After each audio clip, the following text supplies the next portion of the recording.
celebrem que el pròxim dilluns 29 de gener donem inici oficialment de les obres del soterrament de l'R2.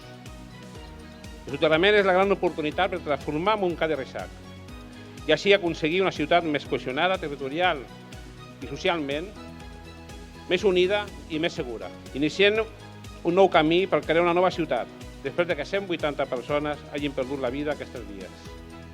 I més de 40 anys reivindicant un tracte just per aconseguir el soterrament de les vies del tren.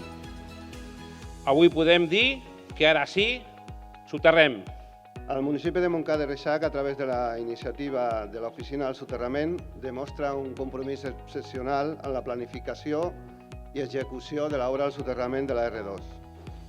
Aquesta oficina, composta per 4 estructures claus, reflecteix la participació integral de tota la comunitat en aquest projecte.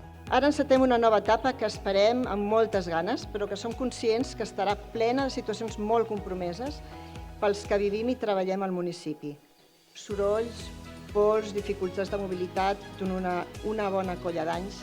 La tasca de la plataforma a partir d'ara continua sent la de vetllar perquè el projecte vagi avançant en els terminis acordats i que l'impacte de les obres sigui el mínim possible per a la ciutadania. Seguirem encoratjant, vigilant i apretant segons s'escaigui.